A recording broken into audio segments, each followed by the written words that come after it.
Alô?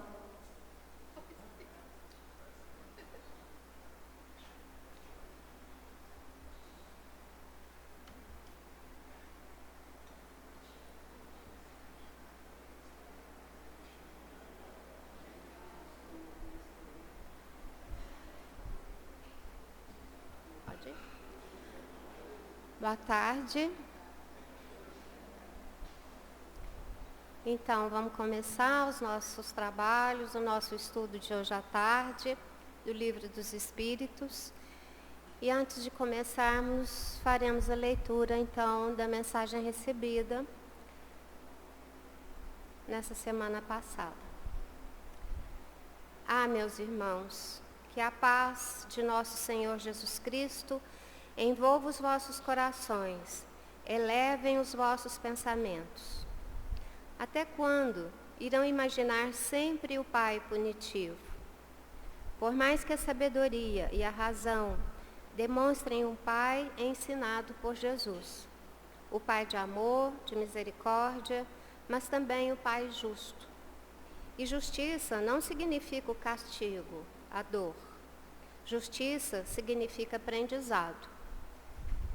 Todo o mal, todos os vícios, sejam quais forem, serão passageiros em todo ser. Porque na sua bondade, o Pai nos traz as consequências que vão nos ensinando e nos guiando. Quantos e quantos irmãos se escondem atrás de vícios, fugindo da própria ignorância? Meus irmãos, a fé é a luz interior, que sempre nos indicará o caminho do arrependimento, o caminho da coragem de expiarmos, de pagarmos nossos débitos. O caminho cheio de esperança, que traz a reparação em forma de amor. Ninguém precisa fugir do Pai, isso é impossível, porque Ele está em cada criatura resplandecendo o amor. Nesta mensagem, queremos deixar aqui, uma vez mais, o ensinamento misericordioso do Pai, que nos permite repararmos todo e qualquer erro, que nos chama à sabedoria, deixando-nos sempre o livre-arbítrio. Porque cada um de nós resplandecerá a imagem do amor, seja por livre e espontânea vontade. Será pelo trabalho realizado e, sobretudo, pela descoberta de que somente somos felizes amando.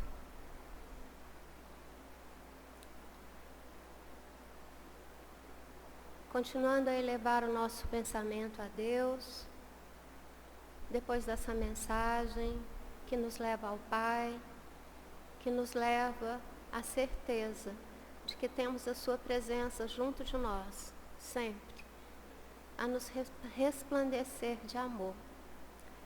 Que o Pai nos guie, nos proteja, que tenhamos uma tarde de estudo proveitosa, que o nosso irmão possa nos esclarecer sobre as questões do Livro dos Espíritos e que nós tenhamos a mente aberta, a coragem de entender, de aprender e de nos dirigir sempre pelo comando dos ensinamentos de Jesus e do nosso Pai. Que assim seja. Então, hoje, quem vai nos guiar no estudo é o Luiz Ângelo, que está iniciando conosco nessas tardes de domingo.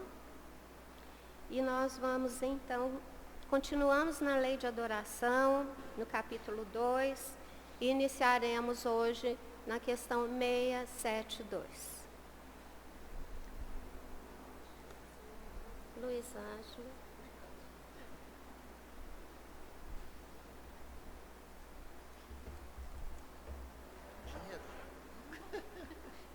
Se for dinheiro, você pode.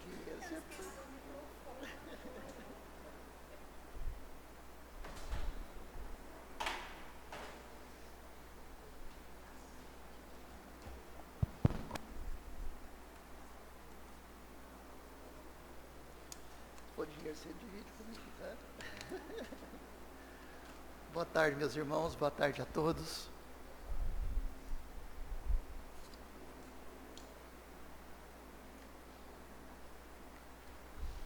Nós vamos dar sequência, né, à questão dos sacrifícios, da lei da adoração,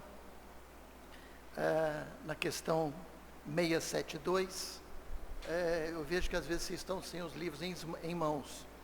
Eu sugeriria que se alguém tiver o livro em casa, trouxesse, porque é muito melhor a gente aprender lendo do que só ouvindo. A gente acompanha, é mais didático, tá? Estou falando como professor, né? Então, assim, é a mania, né, da gente querer auxiliar, tá? Hoje me ajuda a Joelma, né, com a resposta. Na questão 672, Joelma, ele fala assim, nós estamos falando sobre a questão dos sacrifícios, e nas questões anteriores está falando sobre o sacrifício humano, né? De fazer oferendas aos deuses através de sacrifícios humanos. E aí, obviamente, que ele refuta essa ideia, porque não é isso, é a questão da prática, a questão, né, da intenção. A oração é muito mais valiosa do que um sacrifício qualquer que seja material, né? Então aqui ele faz uma outra pergunta. A oferenda dos frutos da terra teria mais mérito aos olhos de Deus que o sacrifício de animais? Eu só quero retomar um ponto.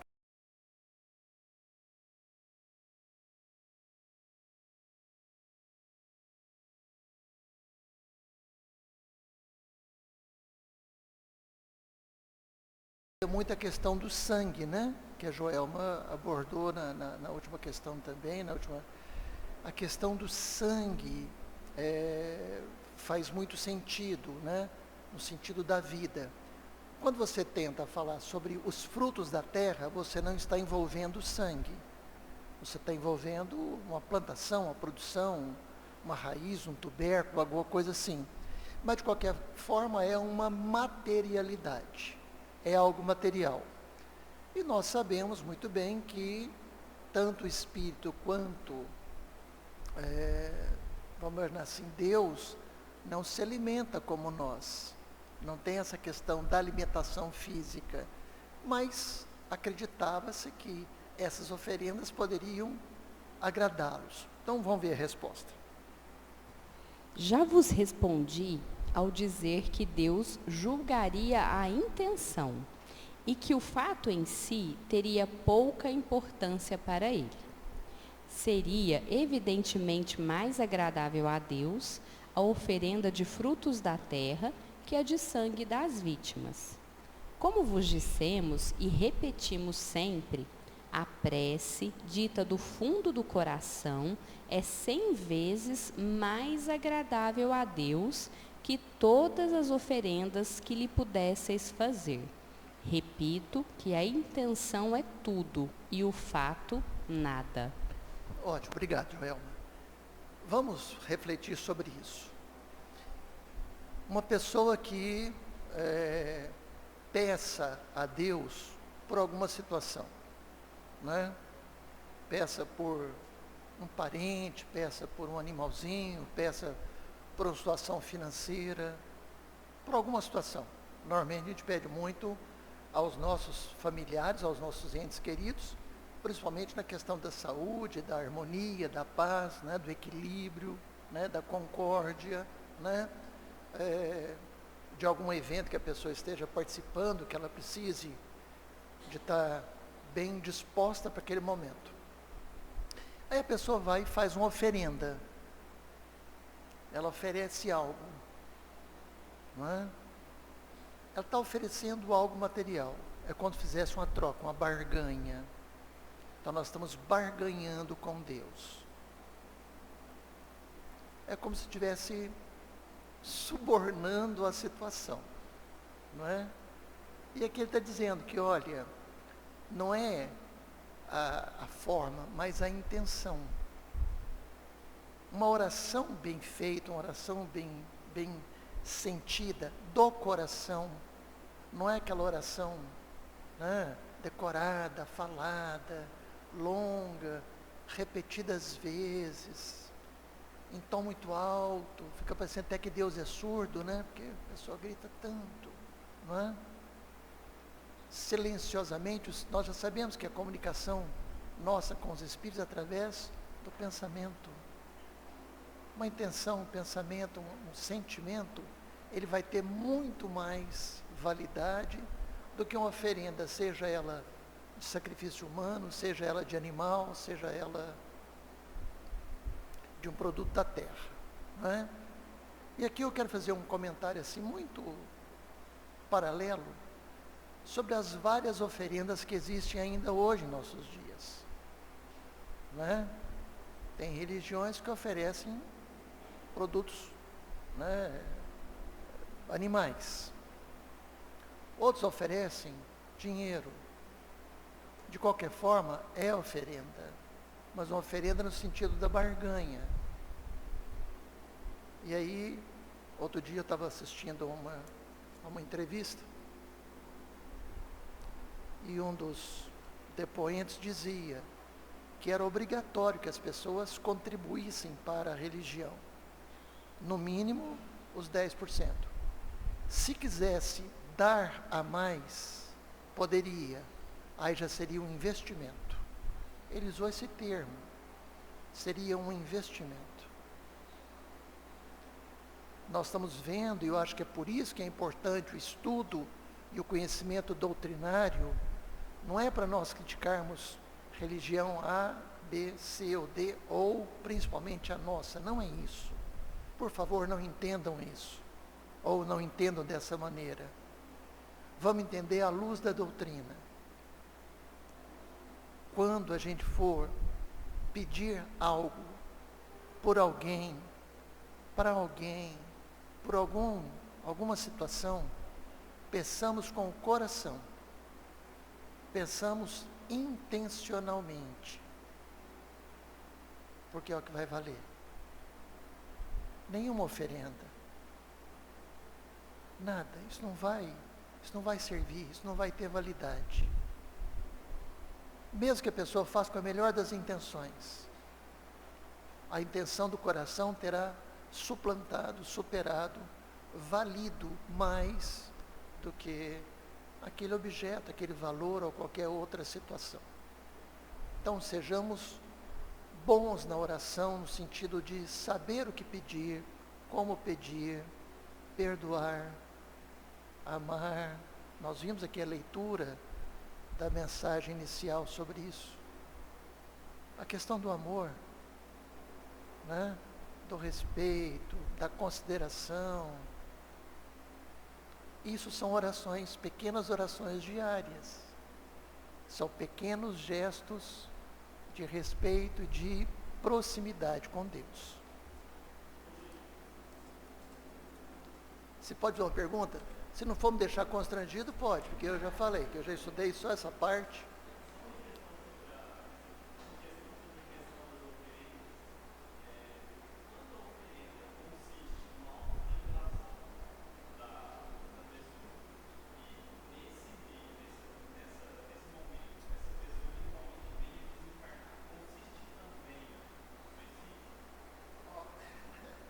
É uma pergunta muito boa.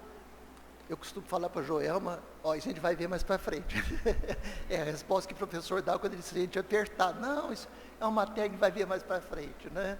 Não, o Hélio, primeiro o seguinte, antes se fazia muito o flagelo físico, tá? Isso tinha uma explicação até mesmo, acho que psicológica, e a Joelma poderia talvez ser mais prática nesse sentido. Você sublima o desejo através da tortura da carne, né? Então, o que você estaria sublimando? O desejo carnal, físico, sexual, o apetite, fome, gula, qualquer coisa assim, tá? Porque quando você está com dor, você não tem vontade de prazer algum, de comer, sair, divertir, enfim. Hoje o que a gente pede não é o sacrifício físico. Nós substituímos, o cristianismo ele substitui o sacrifício físico pelo sacrifício moral, espiritual. Que você tem que domar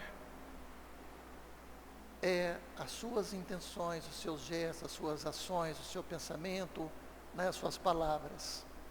Então você, na verdade, modifica o seu eu, tá? Agora, caso a pessoa, mesmo intencionalmente, de boa intenção, de agradar a Deus, se flagela, e ela venha a falecer, é um suicídio. Não intencional, mas ela terá que responder por isso, de qualquer forma. Haverá um abrandamento da situação? Com certeza. Mas mesmo assim, ela chegou ao limite do seu sofrimento, e isso obviamente não faz sentido para quem espera que a gente viva uma vida que passe pelas nossas experiências, passe pelas nossas provas, passe pelas nossas situações cotidianas de trabalho, de família, enfim, né, para que você tenha a consciência disso.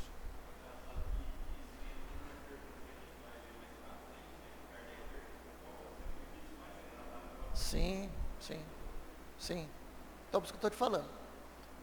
Como bom aluno, não atropele o professor, não, tá? Pois é.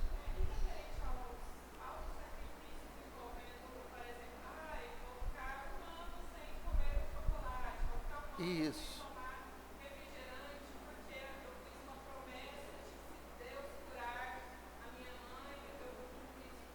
Ó, a intenção é válida, tá? Mas a intenção de você pedir pela sua mãe estará muito mais, por exemplo, nesse seu exemplo, numa oração, numa atitude, num carinho, num cuidado com a sua mãe, do que o chocolate, porque o chocolate não vai te salvar nem a sua mãe, tá? Ah, mas eu estou fazendo um sacrifício, tá? Olha, tá, o sacrifício que você vai fazer por alguém doente é cuidar dela. Porque quantos são aqueles que passam por dificuldade e a família vira as costas? Então não vai ser o chocolate, não vai ser o refrigerante, não vai ser uma bala, não vai ser sair, dançar, ouvir música que vai salvá-la, tá? É que eu estou te dizendo, você estaria fazendo uma barganha. Olha, eu estou oferecendo isso. Ofereça à sua mãe o que você tem de melhor. Ser boa filha, cuidadosa, dar suporte para ela naquela... Nós estamos pegando a mãe como o exemplo que você usou, tá? Poderia ser qualquer pessoa, né? Dar o suporte a ela naquela necessidade. Porque quantos são aqueles que viram as costas na dificuldade, mas fazem as promessas. Ah, eu vou até tal lugar a pé, eu vou doar tanto para alguém, eu vou fazer isso, tantas cestas básicas. Você pode fazer N doações, mas e o seu coração? E a sua atitude, o seu gesto? Porque na hora que nós passarmos para o outro lado, nós temos isso lá no Evangelho, né? Deus não vai te perguntar quem você é, o que você teve, vai te perguntar o seguinte: quantas lágrimas você enxugou? Quantas pessoas você soube consolar? Independentemente da condição social, financeira ou do seu status. O que você fez pelo próximo? É aquela frase do Cristo: amar ao próximo como você, amar a Deus, assim de todas as coisas, e amar ao próximo.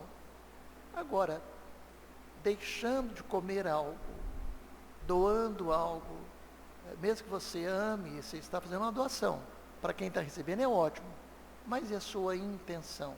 A sua intenção é: olha, eu dou uma cesta aqui para o semeador, mas eu não vou cuidar da minha mãe, não. Eu vou contratar alguém cuida e qualquer coisa essa pessoa resolva. E cadê o seu amor filial? Cadê aquela retribuição de quem passou noites e noites cuidando de você, né, zelando? Cadê aquela contrapartida, não é? E não é que você esteja sendo boa, não. É que você está fazendo o que a lei de Deus manda. que amar ao próximo. E amar os pais é um mandamento, né? O quarto mandamento. Né? Tá bem? Mais alguém quer me deixar apertado, sem graça aqui na frente ou não? Não, posso continuar, Fabiano? Estou indo bem? Tô. Qualquer coisa, você me dá cola aqui, tá? Joelma, vamos para a questão 673. Não haveria um meio de tornar essas oferendas mais agradáveis a Deus, consagrando-as ao amparo do que não tem sequer o necessário? E, nesse caso, o sacrifício de animais, realizado com a finalidade útil, não seria mais meritório que o sacrifício abusivo, que não servia para nada ou não aproveitaria senão aos que nada precisavam? Não haveria algo de realmente piedoso em se consagrar aos pobres as primícias dos bens da terra que Deus nos concede? Ou seja, a pergunta é longa, mas sintetizando, resumindo, seria assim: olha, você está fazendo um sacrifício de um animal, oferendas, por que você não pega isso e dá para quem precisa? Deus não ficaria mais feliz com que você doasse para alguém do que ficasse jogando num penhasco, matando um animalzinho, escorrendo o sangue dele? Não seria mais meritório, não seria mais justo para Deus? Vamos ver a resposta.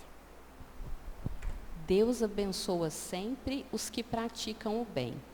Amparar os pobres e os aflitos é o melhor meio de homenageá-lo.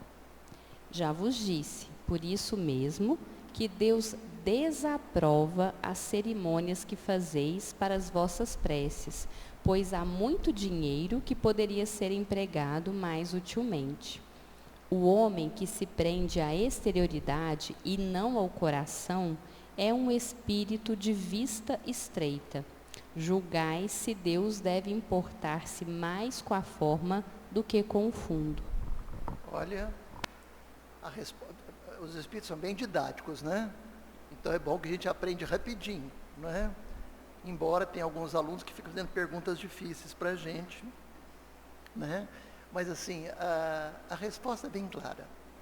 Olha, sem dúvida que Deus aceitaria, veria com muito mais mérito a pessoa fazer algo em benefício do próximo, dos necessitados, do que pura e simplesmente um ritual, não é? E aqui ele diz: o homem que se prende à exterioridade e não ao coração é um espírito de vista estreita. O que ele quer dizer com essa vista estreita?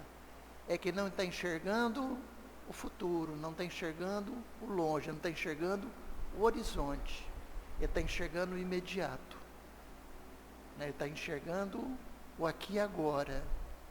Ele está achando que a vida talvez se resuma naquele momento. E não.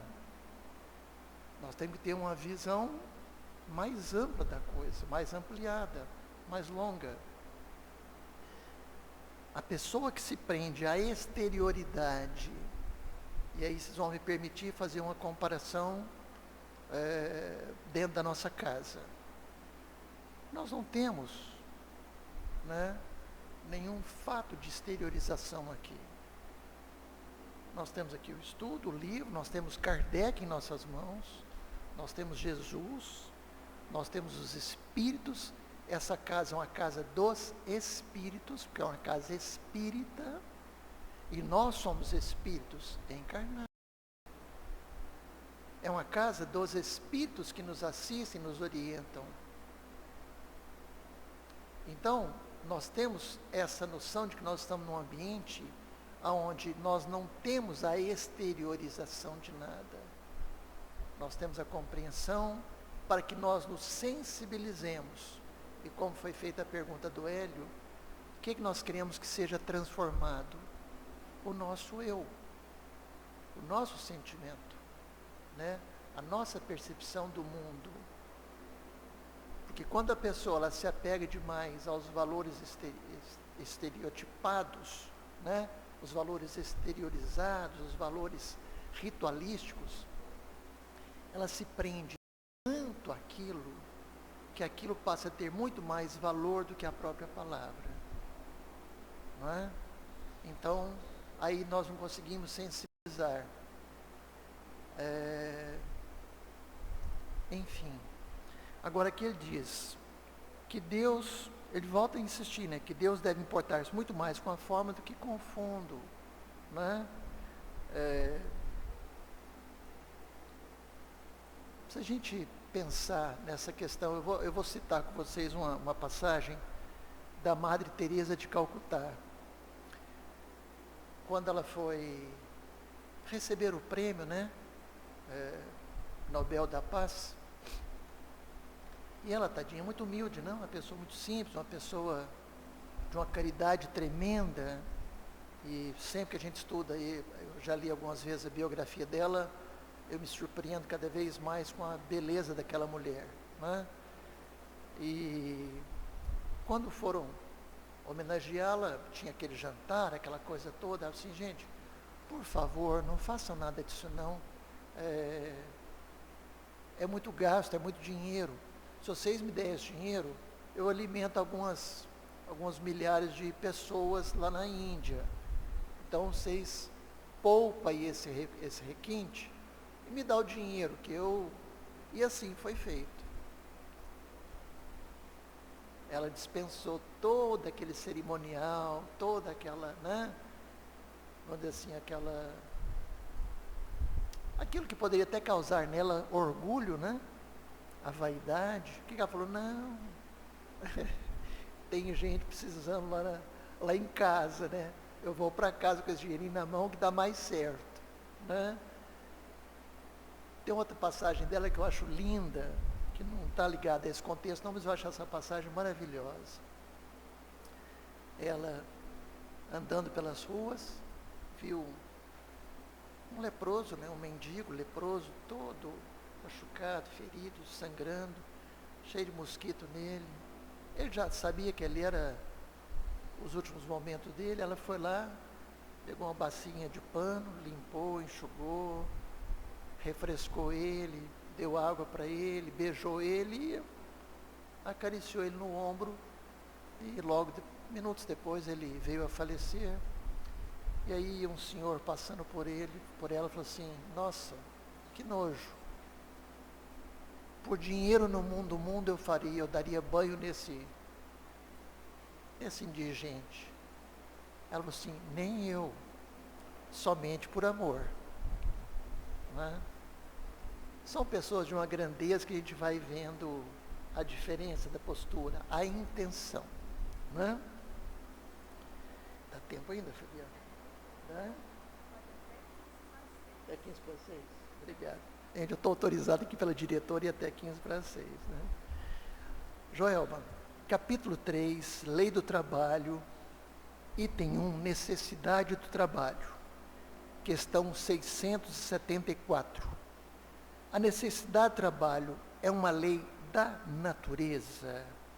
Quando a gente fala lei da natureza, nós estamos falando, primeiro, da natureza humana, segundo, algo que foi nos dado por Deus, quer dizer, é uma lei de Deus, não é uma lei natural. Então, trabalhar faz parte de uma das leis de Deus. Vamos ver. O trabalho é uma lei da natureza e, por isso mesmo, é uma necessidade. A civilização obriga o homem a trabalhar mais, porque aumenta as suas necessidades e os seus prazeres. Ok. Esse termo trabalho é um dos termos talvez que se tenha mais passado por modificações ao longo da história. Na época da Grécia Antiga, trabalho era desprezível. Tanto é que eles tinham a escravidão grega, assim como os romanos. Então, a pessoa que trabalhava era uma pessoa excluída da sociedade. Ela não tinha o menor mérito. Quando veio toda a transformação, a queda do Império Romano, aquelas coisas todas que veio a medievalidade, aí nós acabamos criando também uma sociedade dividida em estamentos, onde havia os que rezavam, os que guerreavam e os que trabalhavam. Então o trabalho era uma última condição social também lá embaixo, quer dizer, trabalhar não era digno, a ociosidade é que era valorizada. Quando veio, né, o advento do comércio, do capitalismo, aí nós passamos a dar valor ao trabalho. E é quando surgem, inclusive, algumas transformações no campo religioso. A Igreja Católica dizia que a casa de Deus, que é tripartite, que é o Pai, o Filho, o Espírito Santo, na verdade ela é una. Essa casa de Deus, que é tripartite, mas é una, também é tripartite e una na terra. Os que rezam, os que guerreiam e os que trabalham. Os que rezam, rezam para todos. Os que guerreiam, defendem a todos. Os que trabalham, trabalham para todos. Então, é uma sociedade única. Mas os que não trabalhavam eram os privilegiados. Tanto é que o tempo ele era medido pelos sinos, eram as horas canônicas, eram horas religiosas. Tanto é que se você passar aqui em qualquer igreja, tem uma torre, tem lá o campanário, tem um sino, herança medieval, que se marcava as horas pelo sino.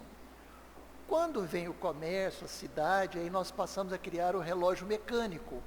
Então, nas torres das igrejas, a gente encontra o sino e o relógio mecânico, que marca as horas, que é as horas do trabalho.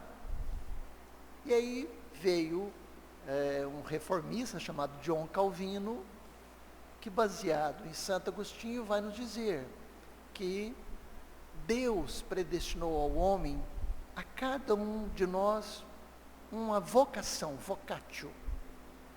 E vocatio significa trabalho. Então Deus deu a cada um de nós um trabalho. E como que nós podemos glorificar a Deus? Exercendo essa vocação, exercendo o trabalho. Então o trabalho passou a ser algo que dignifica o homem perante Deus. Olha a inversão de valores. Da ociosidade, que era um privilégio, um status de Deus, para o trabalho como a dignidade humana. Tanto é que hoje, se a gente for se apresentar em qualquer situação, o pessoal pergunta: o que você faz? Parece que a profissão é o seu cartão, né, de apresentação, né? E quando eu falo que eu sou professor, o pessoal fala assim: né? É aquele sorrisinho amarelo, né? Da universidade. Eu falo: não, diz, eles, aí é mais fraquinho ainda, né? Quando eu falo que é de história, eles, né? Aí eles fazem aquela frase maravilhosa, né? Tem que gostar muito, né? Como que diz?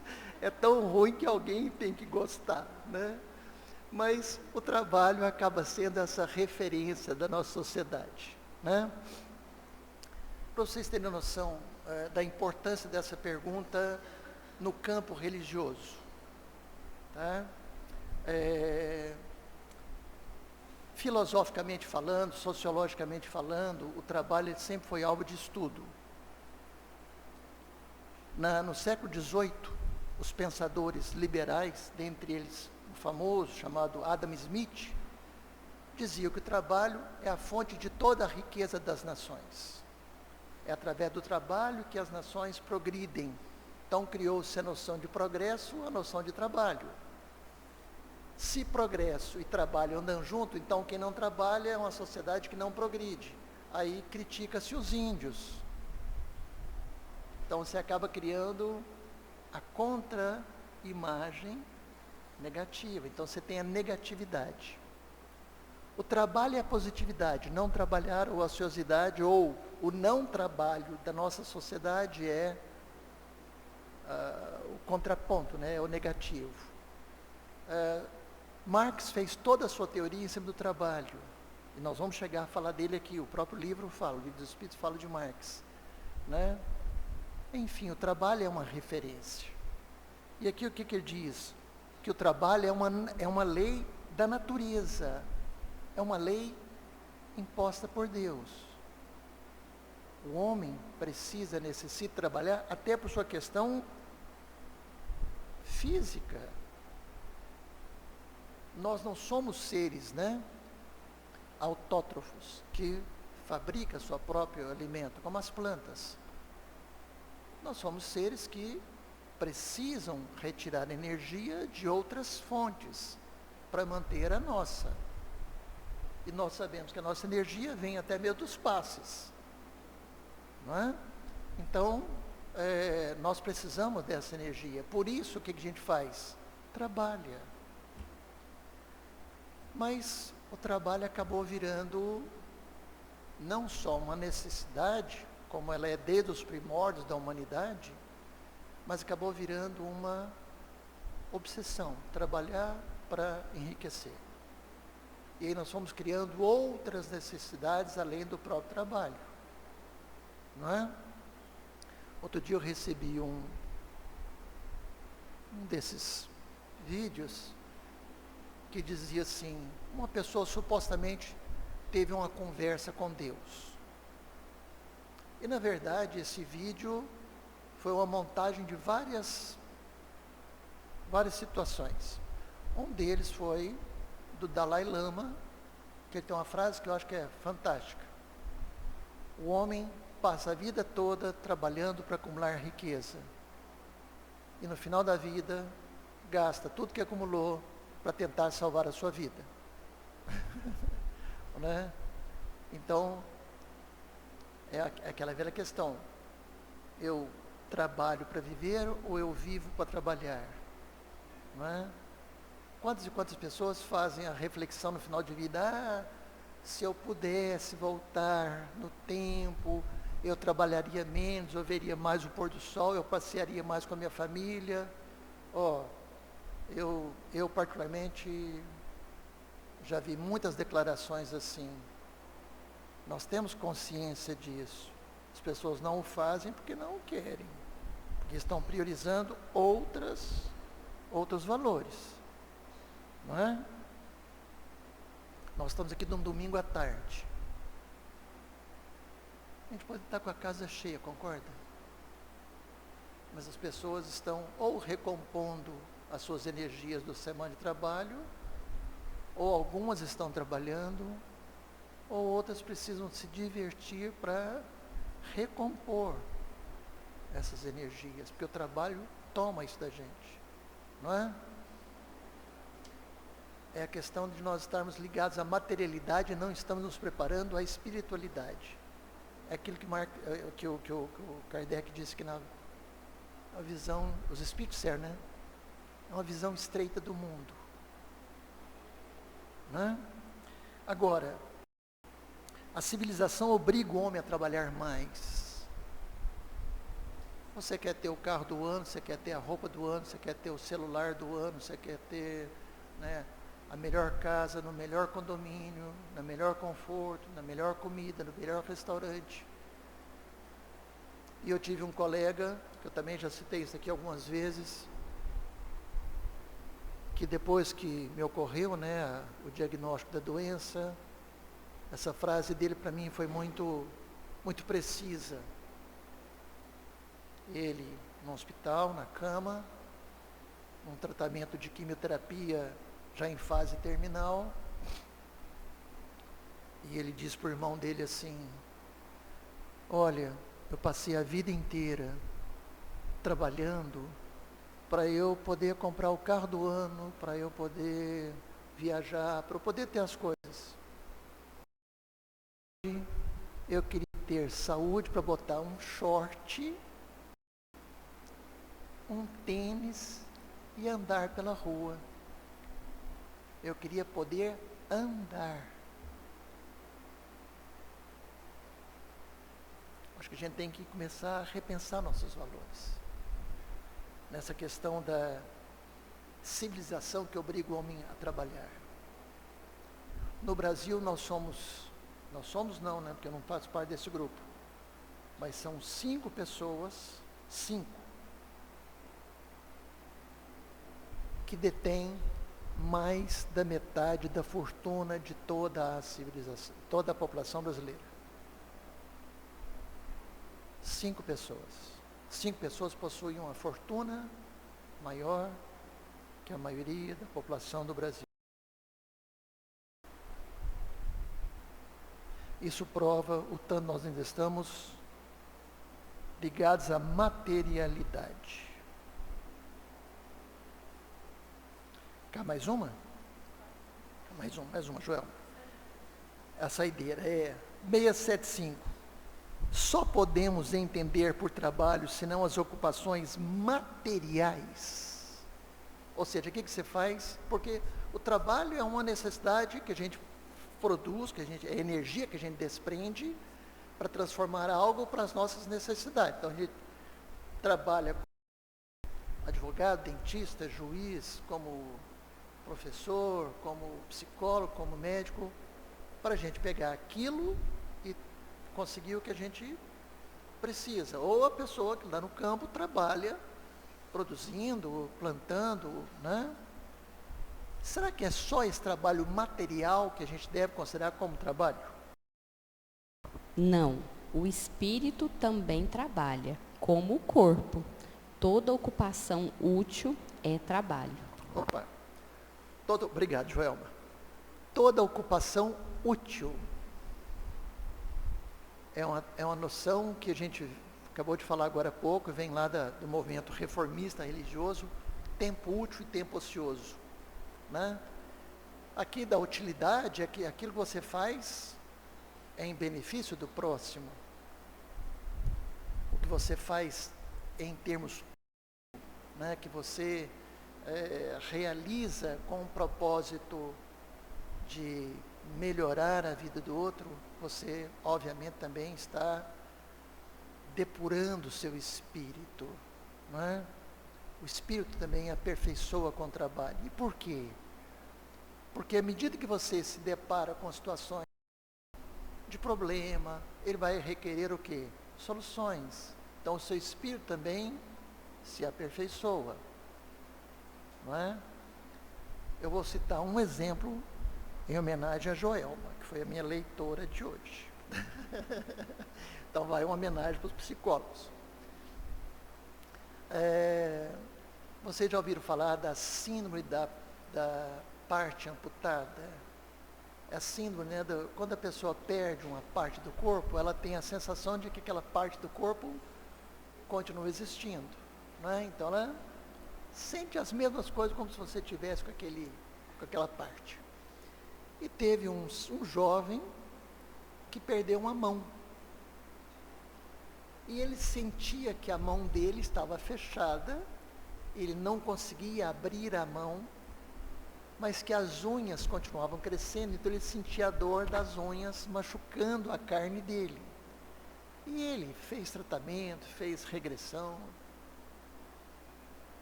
fez o que foi possível para nós aliviarmos a dor desse rapaz.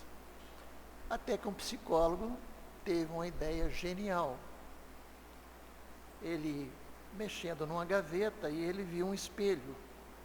O espelho estava posto em pé, um espelhinho. E na hora que ele enfiou a mão ali dentro da gaveta, ele viu a mão refletida ao inverso. Ele percebeu, já sei como é que eu vou curar aquele rapaz.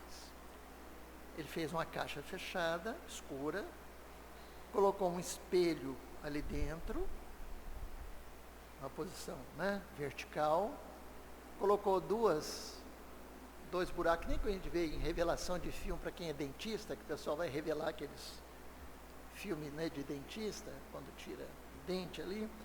Então ele virou para o rapaz e falou assim, você vai pôr suas 2 mãos aqui dentro, fechadas. Porque ele sentia que uma estava fechada, então a outra tinha que ser fechada também. E você vai colocar as mãos aqui dentro. E o rapaz colocou. E o psicólogo então foi puxando a tampinha devagarzinho. E ele pediu para ele olhar no meio da caixa. Então o rapaz foi olhando só o meio da caixa, onde estava o espelho, só que o psicólogo não disse que era um espelho. Então na hora que ele foi abrindo a tampa, o rapaz foi vendo a mão real e ele teve a noção do cérebro da mão imaginária, que para ele ali agora estava real. Aí ele pegou e falou assim, ó, agora lentamente você vai abrindo as suas mãos. E na hora que ele abria a mão real, ele sentia a outra mão também se abrindo. Tirou a dor do rapaz. Galileu Galilei falava uma frase que eu acho ela maravilhosa.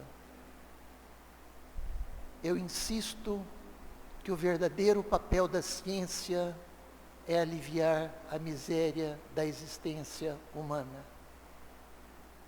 E a gente só consegue aliviar a miséria da existência humana quando o nosso espírito evolui. Quando a ciência evolui, quando a nossa intenção evolui. Desejo a todos vocês uma boa tarde domingo, um bom restinho aí de final de semana, que seja uma semana abençoada por Deus. A semana que vem eu que vou estar lendo, eu vou fazer perguntas também. Gente, fiquem com Deus, viu? Obrigado, Joel. Ó, tem dedicação sua. É o livro que você me deu, hein? Faz tempo. Meus irmãos, que a paz do Mestre Jesus permaneça em nossos corações. É uma alegria muito grande a gente perceber como o estudo vem se desenvolvendo. Hoje a gente já teve dúvidas, questionamentos. Não precisa ter vergonha, né? A leitura também, quem vai ler não vai ter que explicar nada. Já me questionaram, você tem que explicar. Não, é só ler. Se quiser falar alguma coisa também, podem ficar à vontade, tá certo? Então nós vamos lembrar que nós fizemos pizza ontem. Se alguém quiser pizza, o Leone, o Hélio e o Renato, os três, vão estar lá embaixo. Quem não fez encomenda, quiser pizza avulsa, é só pegar com os três também. E nós vamos então finalizando, agradecendo a espiritualidade benfeitora, que sempre nos acolhe, nos intui, que nas tardes de domingo preenche os nossos corações de coragem, de esperança e de bom ânimo. Assim, rogamos a Ti, Jesus, que nesse instante as águas sejam magnetizadas, que os nossos irmãos que estão nos seus lares recebam o passe espiritual e que nós que aqui estamos possamos nos preparar para o trabalho do passe, rogando a Ti que ilumine o nosso caminho, o nosso caminhar. E é com a oração que nos ensinastes que louvamos a Deus Pai, mas sobretudo agradecemos. Pai nosso, que estais no céu, santificado seja o vosso nome. Venha a nós o vosso reino. Seja feita a vossa vontade, assim na terra como no céu. O pão nosso de cada dia dai-nos hoje. Perdoai as nossas dívidas, assim como perdoamos aos nossos devedores. E não nos deixeis cair em tentação, mas livrai-nos de todo o mal. Vamos em paz e que o Senhor nos acompanhe. Assim seja.